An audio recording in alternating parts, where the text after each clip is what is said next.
Tenemos a esta hora de la noche aquí en nuestros estudios en Estación Central al nuevo presidente de la Comisión de Economía del Parlamento, el congresista Ilis López, a quien por supuesto le damos la bienvenida y las gracias por estar con nosotros esta noche.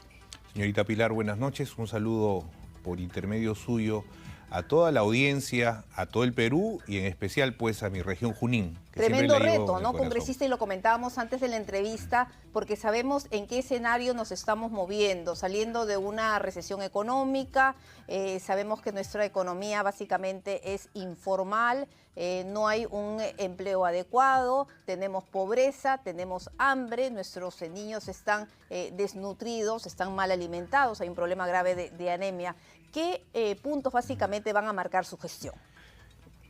Contribuyendo un poco con la descripción que usted ha hecho, venimos de una guerra comercial entre Estados Unidos y China, una guerra entre Ucrania y Rusia que ha impactado directamente en la agricultura familiar al poner elevados los precios de la urea, de los fertilizantes, y los más afectados son los agricultores y por ende todas las familias del Perú, porque se ha elevado el precio de la canasta básica familiar. Junto a ello, lo que usted mencionó respecto al empleo.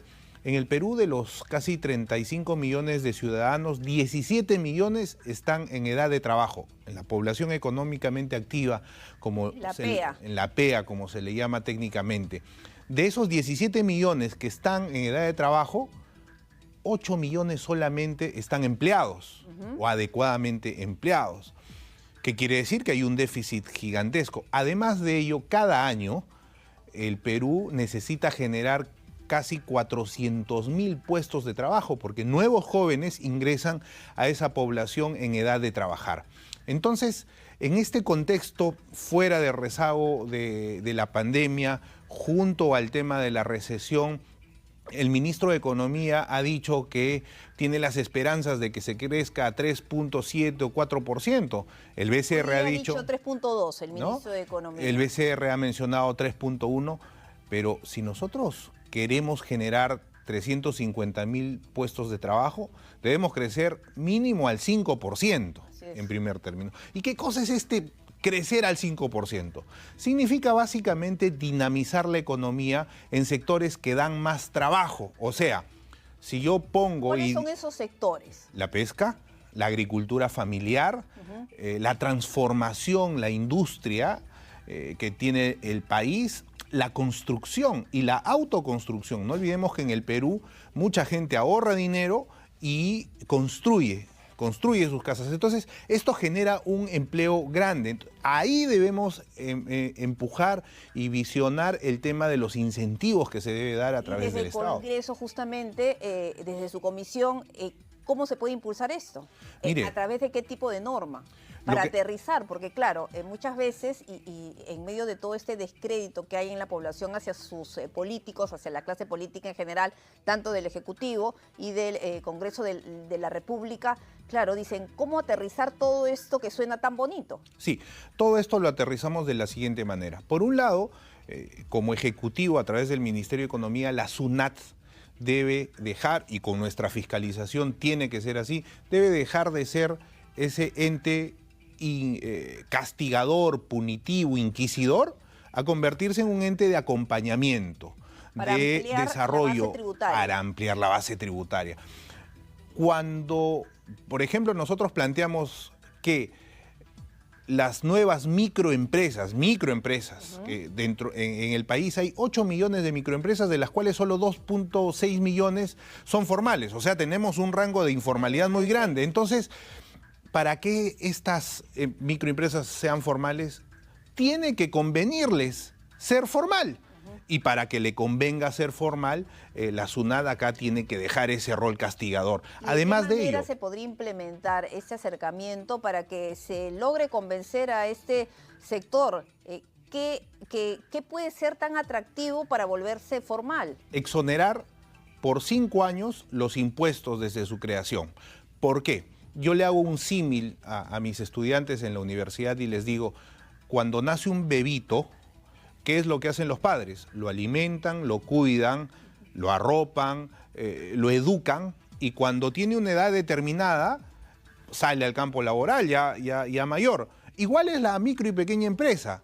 Nace una nueva empresa en el Perú y ya el Estado le está pidiendo que pague el recibo de luz de la casa, por decir.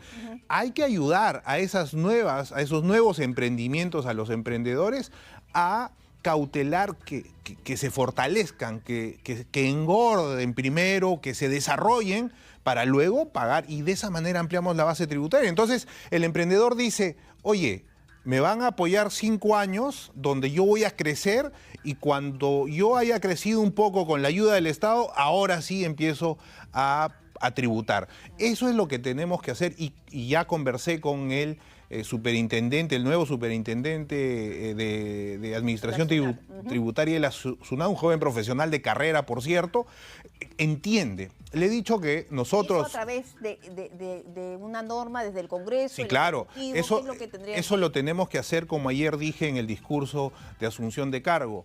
Lo tenemos que hacer en un pacto, en una alianza entre el legislativo, el ejecutivo, los sectores de micro y pequeñas empresas, los sectores que mueven la economía, inversión pública en infraestructura. Si el Estado empieza a invertir, los privados empiezan a invertir. Normas claras, sin sorpresas, para que la gente, los grandes inversionistas, pongan el dinero y la mirada en el Perú. La llamada estabilidad jurídica Por supuesto que sí. Lamentablemente pues ha ido perdiendo un poco de fuerza. Hemos recuperado un poco de estabilidad, sin embargo creo que este año es crucial para que tanto desde el Ejecutivo con el Ministerio de Economía, la Comisión de Economía, los demás sectores, podamos darle una sola mirada. Otro tema es impulsar el crédito, democratización del crédito, lo que el presidente Belaúnde llamaba el mestizaje de la economía. ¿Qué tenemos que hacer? Y usted mencionó sobre el tema de esta modificatoria, no la... derogatoria, sino una modificación a la norma existente de los intereses, a los préstamos. Mire, tenemos que declararle, y le hemos declarado la guerra a la extorsión a través del gota a gota. ¿Qué es lo que ha pasado? ¿Qué relación guarda una cosa con otra? La siguiente, y es muy simple de entender, lo voy a explicar de una manera sencilla para que la población nos entienda. Cuando una persona va a sacar un crédito, el que le da el crédito, la entidad financiera, lo mide por su nivel de riesgo. Si esa persona tiene un historial de buen pagador, le da a tasas competitivas, bajas. Y es más, otras entidades lo buscan para comprarles la deuda y jalárselos. Pero ¿qué pasó si un emprendedor, por X motivos, dejó de pagar a tiempo? Se demoró 2, 3, 4 días. Durante la pandemia, los problemas que surgieron. Lógicamente, la entidad financiera lo mide. Ah, tú te demoraste, entonces te subo la tasa de interés porque a mí me generas un riesgo. O sea, no tengo confianza. Pero como hay esta ley del tope, ¿qué hacen? Oye, ya no te puedo dar crédito a ti, ni siquiera un poco más de interés o un alto interés. ¿Por qué? Porque me genera riesgo, entonces no te puedo dar. Se va a otra entidad financiera, tampoco le pueden dar. Porque hay ese tope. Y lo entregan en bandeja de plata a los extorsionadores, a lavado de activos, que le dan plata fácil a sola firma, pero les cobran con la vida. Les cobran con gota a gota de sangre y con tasas de 400, 500%. Entonces, ¿qué ha pasado esta norma que ha sido tan publicitada en su aprobación? Lo que ha generado es una brecha de informalidad grande. Entonces, ¿qué tenemos que hacer? Sí, cautelar que no haya usura para la gente que está al día y que ha podido pagar, pero para los que no han podido pagar, un poco jugar con el riesgo. Yo prefiero que suba un poquito su interés, que va a ser un 10, 20% al año, en un año es 2% aproximadamente, a que le cobren 200, 300, 400% y nunca puedan pagar. Entonces, más allá del tema de seguridad, por el tema de decisiones económicas, tenemos que apoyar a la gente a ver este tema, ¿no? ¿Ese va a ser uno de los temas prioritarios en esta gestión? Por supuesto que sí, ya tiene un dictamen. Porque quedó pendiente, ¿no? Quedó pendiente, tiene un dictamen y nosotros vamos a impulsarlo. La lucha contra el gota a gota es fundamental. El otro tema es el acceso a créditos. El fortalecimiento patrimonial de las cajas municipales. Las cajas municipales le han dado al Estado peruano en inversiones 5.000 millones de soles. ¿Por qué? Porque estas cajas municipales son del Estado, pertenecen a las municipalidades. Y en la utilidad de cada año, por ejemplo, la Caja Huancayo entrega 12 millones, 15 millones, 25 millones directamente a la municipalidad dinero fresco y eso se invierte en pistas, puentes. De esta manera, Arequipa, Trujillo, Piura, el Cusco, Huancayo han desarrollado obras de gran infraestructura en sus respectivas ciudades. ¿Y esto qué? Genera empleo. ¿Por qué? Porque contratan gente para mano de obra, esta gente necesita comer, a través de los restaurantes se dinamiza la economía, los micro y pequeños empresarios venden botas, venden uniformes, venden todo, y entonces se hace un círculo virtuoso de economía en los bolsillos. En el caso de los topes financieros a las tasas de interés, lo que me preguntaban también a través de las redes sociales, ¿va a ser retroactivo para quienes ya tienen un préstamo o es para los nuevos? ¿Cómo funcionaría? Eso es para todos. ¿Qué es lo que sucede? Cuando un analista va a alguien a hacerlo formal, sobre todo en la microempresa, no es como el gran banco. El gran banco evalúa estados financieros, pero en la microempresa va y le evalúan el negocio, el Cardex diario, y de acuerdo a eso le dan los préstamos. Entonces, ¿qué tenemos que hacer? Hacer que las personas que no están con una buena calificación puedan darles créditos, lógicamente, a una tasa un poco más elevada. ¿Para qué? Pero no tanto como en el mercado informal, obviamente, ¿no? Oiga, es mejor darle 25% o 20% al año que darle 500% al año o 50 o 100% mensual. Hay préstamos que yo he escuchado de varios vecinos en varios mercados, le prestan 2.000 soles al 10% mensual y van pagando durante todos los meses 200 soles, pero solo pagan el interés. Llega al año, han pagado más de 2.500 soles y todavía tienen la deuda de 2.000 soles, por decirlo. Entonces, es preferible que ahí se democratice el crédito. ¿Qué otro tema pendiente tienen ustedes en agenda? Mire, esos temas son fundamentales. Claves para la economía, ¿no? Para ahorita reactivar. El otro tema fundamental son los incentivos al sector que da más trabajo. Vamos a crecer en esta economía si fomentamos la infraestructura, si ponemos reglas claras, y a propósito de la infraestructura, ya que lo menciona, ¿cuál es su posición en relación a la propuesta del Ejecutivo de crear este nuevo Ministerio de Infraestructura? Yo considero que estaría bien siempre en cuando por delante se pongan a los caballos, como dice un viejo adagio. ¿A qué me refiero? La planificación.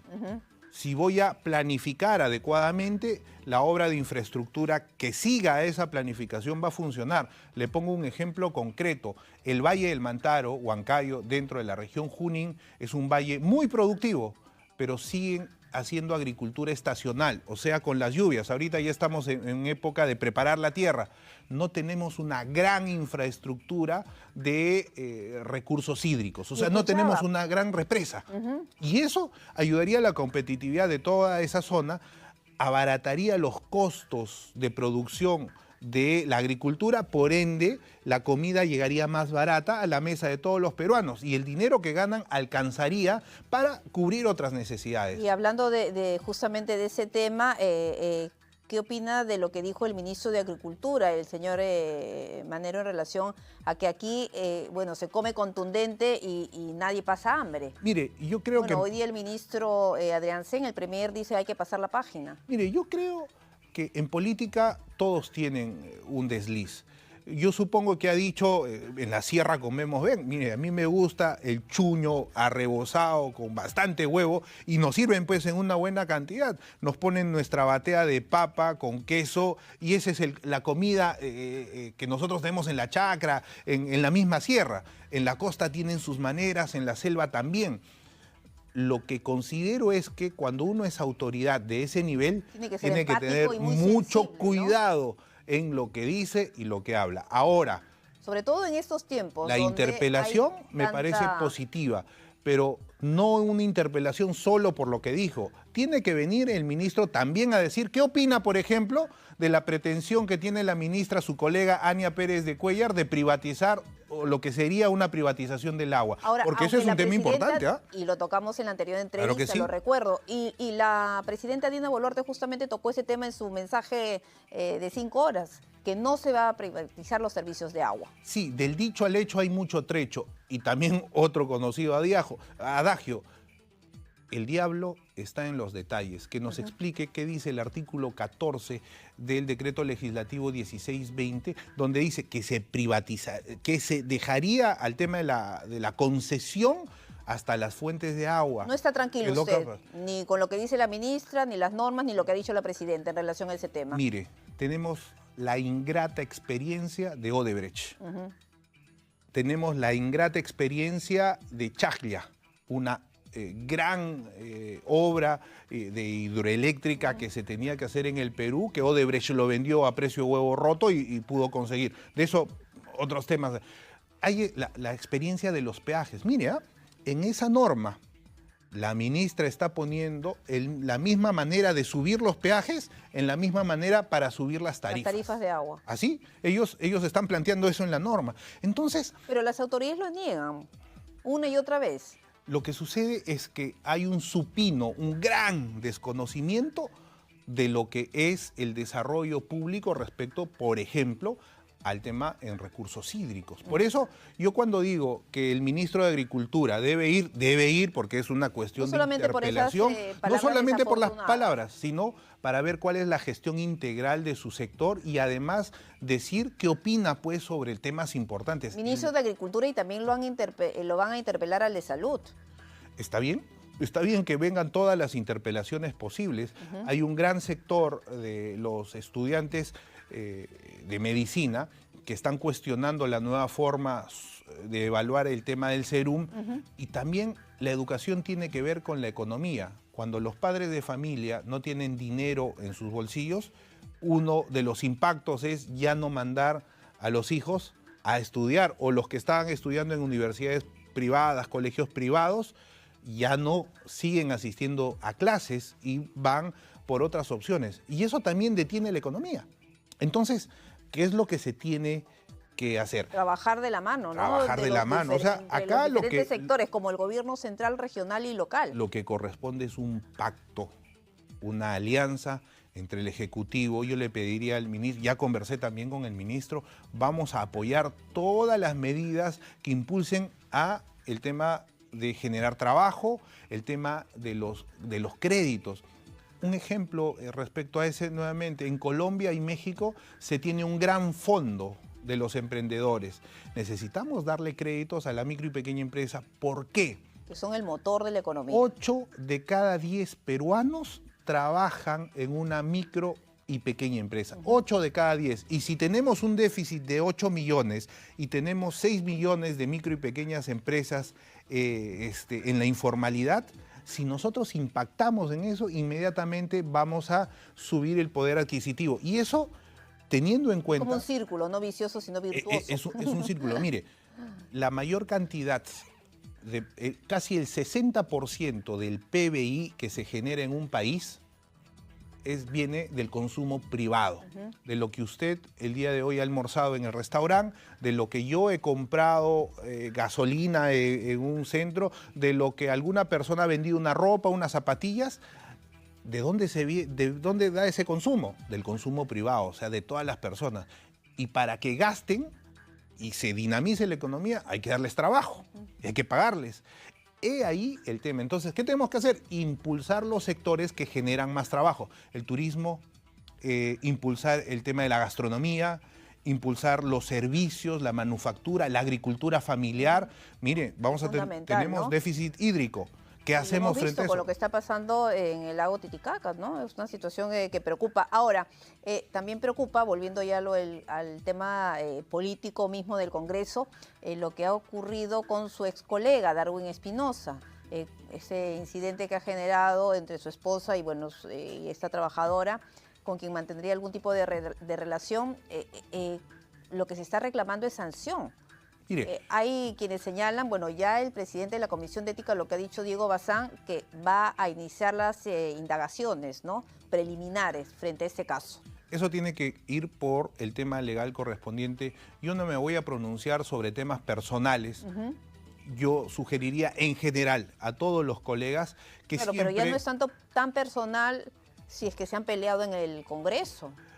Por eso, igual, no me voy a referir ni a ese ni a otros casos personales, sin embargo, queda la reflexión de que debemos estar preocupados por la economía, debemos estar preocupados por las acciones concretas. Ética tiene que funcionar rápidamente, todos los procesos tienen que funcionar de acuerdo. Preocupados por la economía, sí, pero también por lograr esta empatía con la ciudadanía entre los políticos y el ciudadano de a pie, ¿no? Con este tipo de espectáculos, lamentablemente, pues no van a generar eso. ¿Sabe por qué? Y va a ser el último comentario respecto a no referirme, porque detrás de las familias hay menores, hay hijos que cuando se ventilan estas cosas creo que son los más perjudicados. No solo en este caso, en muchos casos que se ve en la farándula, en todos los temas. Es por eso que yo, con mis 2 hijos menores, prefiero evitar y que se encargue ética y los que se encarguen. Ahora, y pedirle hay un problema ahí, ¿no? a los colegas en general que vamos a trabajar, vamos a ponerle puncha al trabajo y desarrollar estos temas. Pero hay un problema y lo presenta. Y solo antes, ¿no? Y también decirle al partido del colega Espinosa, al partido Podemos Perú, que es el partido, es la bancada de Podemos Perú. Bueno, antes estaba en Acción Popular. Sí, por algo ya no está expulsado, ha sido expulsado del partido. A la bancada de Podemos Perú, al señor Luna, que es el dueño o el líder, ¿no? de Podemos Perú, que vea pues la manera de coordinar con sus colegas y que Podemos Perú plantee temas concretos y también vea estos temas. ¿Qué tipo de sanciones se podría dar a nivel interno de la agrupación política? Ahora, en medio de esta situación que se está viviendo, que se necesita un trabajo efectivo de la Comisión de Ética, se da este enfrentamiento entre su presidente Diego Bazán, el presidente del Congreso Eduardo Salguana. Parece que ha habido un problema de comunicación. Desde la presidencia del Congreso se está planteando justamente eso, un fortalecimiento de ese grupo de trabajo. Sí, varias propuestas hay. En un debate con algunos colegas en la universidad decían, oye, pero la Comisión de Ética no debe estar a cargo de los mismos congresistas porque son juez y parte. Sí, pero también hay otras normas constitucionales que tienen que modificarse. Hay muchas propuestas. Yo creo, sin embargo, que más allá de los fortalecimientos y de esta comisión en sí, hay que apelar a la conciencia de cada ciudadano en primer lugar a que en hora de elecciones elija bien.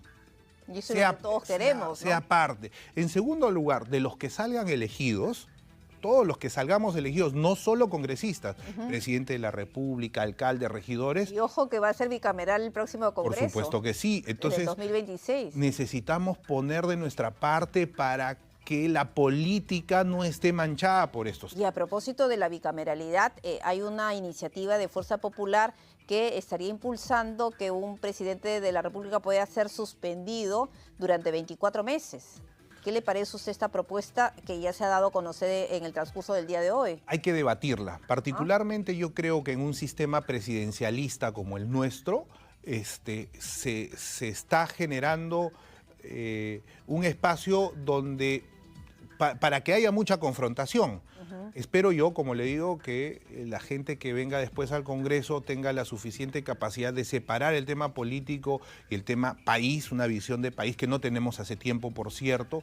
Entonces, creo yo que tiene que entrar un debate fuerte. O plantear en tal caso un sistema semipresidencialista. Claro, justo está hablando sobre ese tema, ¿no? De la propuesta de Fuerza Popular. Y esos temas creo que podrían fortalecer como Estado. La idea es que las propuestas fortalezcan al Estado como tal. Y si desean eso los señores fujimoristas, que lo planteen.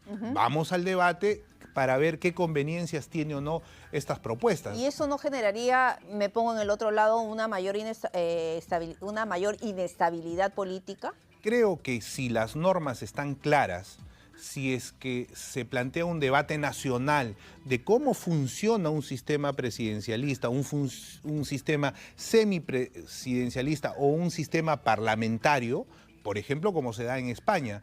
En España se tiene un sistema que desde el Parlamento se elige al jefe de gobierno. Entonces, yo creo que si las normas están claras, no habría inestabilidad. Más bien tendría, creo que generarse las condiciones para esto. Pero estas son reformas políticas y deben intervenir las universidades. En la Comisión de Economía... En algunos casos, como el ministro de Salud, está excluyendo a las universidades. Bueno, vamos a tener que ver en la fiscalización de ese tema. Por ejemplo, en la Comisión de Economía hay mucho debate entre varios colegas. Yo voy a invitar a los colegas a generar debates, por ejemplo, de la posición ideológica que tienen.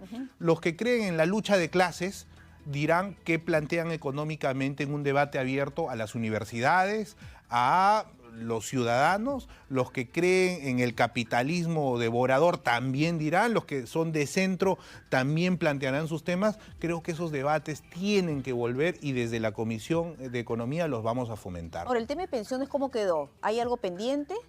Mire, ya se aprobó en una primera votación el tema de la reforma que se planteó y estamos a la espera de una segunda votación. El ministro de Economía me comentó en la reunión que tuvimos que hay un par de aportes que ellos adicionalmente quieren hacer.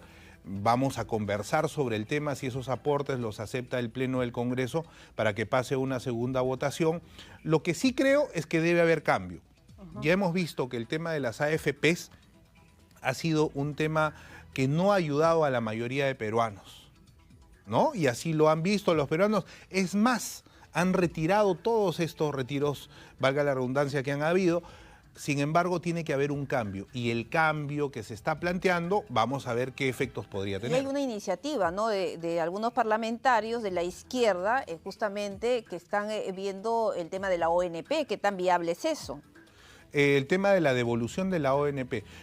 Ya el Tribunal Constitucional se ha pronunciado al respecto, ¿no? Ha dicho que ese es un dinero común y que como es un dinero común no se puede disponer como un dinero personal.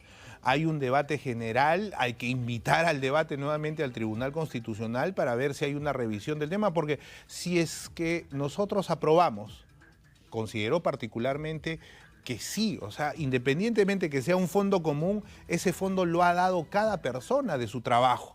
Por ende, ahí hay un debate que tendríamos que pasarlo respecto al tema estrictamente de interpretación para pasar al estrictamente real. Lo real es que el ciudadano que ha aportado en la ONP ha puesto su plata, una parte de su trabajo, y se le debería de reconocer definitivamente, ¿no? Y ya para, nos gana el tiempo, pero bueno, ya vamos a tener que tener una segunda parte de la entrevista. Sobre el tema de las reconsideraciones, es lo que usted estaba comentando, a la reforma que se va a ver en el Pleno. Por eso, yo creo que, y hago un llamado a todos los colegas, a que si algo no ha funcionado, hay una propuesta, a algunos les gustará, a algunos no, pero al fin y al cabo hay algo que puede madurar y puede ayudar a hacer esta reforma que se necesita. Entonces, mayor reflexión, porque no estamos hablando, pues, de... Y no caer, ya viene en época de elecciones, espérense a los que quieren reelección, a los que quieren postular a otros lugares, espérense a ese momento para hacer propuestas. Ahora necesitamos mucha reflexión, necesitamos plantear cosas concretas y que no perjudiquen al Estado y sobre todo a los ciudadanos. Entonces vamos a plantear que ellos pongan sus propuestas concretas y de esa manera avancemos, ¿no? Eso es lo que yo voy a solicitar. Y ahora sí, la última, el tema de las peluquerías, porque aquí me estaban preguntando, ¿lo observó el Ejecutivo? Sí. ¿Cuál va a ser el siguiente paso? Nosotros vamos a someter todas las iniciativas, en este caso de insistencia, vamos a ver si hay un dictamen de insistencia, un dictamen de allanamiento. El Ejecutivo ha observado determinados puntos respecto al tema de las peluquerías. La idea es fomentar que en esos sectores donde se genera mucho trabajo, donde se genera mano de obra, se pueda fomentar. Entonces vamos a dejarlo a debate de los colegas congresistas. Acá hay que ser precisos, concisos y sobre todo claros, ¿no?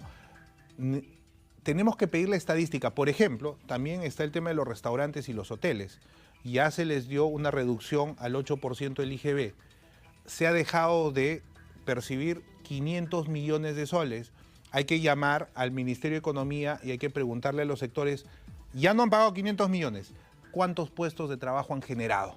Si han generado 1 millón de puestos de trabajo, hay que seguir y eso significaría que esos incentivos valen la pena, por ejemplo.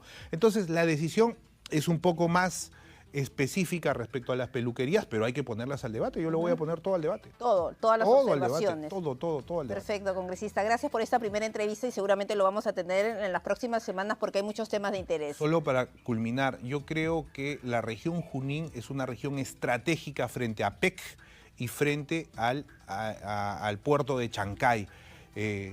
Está en el centro del Perú y Junín, creo yo, junto con otras regiones del centro, deben empezar a liderar determinados temas, igual que en el norte, igual que en el sur, porque estamos en el puesto 63 de 67 países en competitividad.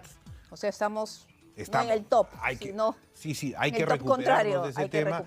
Y regiones importantes. Sin competitividad no se logra nada. No se logra nada. Perfecto, congresista. Gracias por haber estado con nosotros. Gracias a usted. Buenas noches. Nos vamos, muy buenas noches. Nos vamos.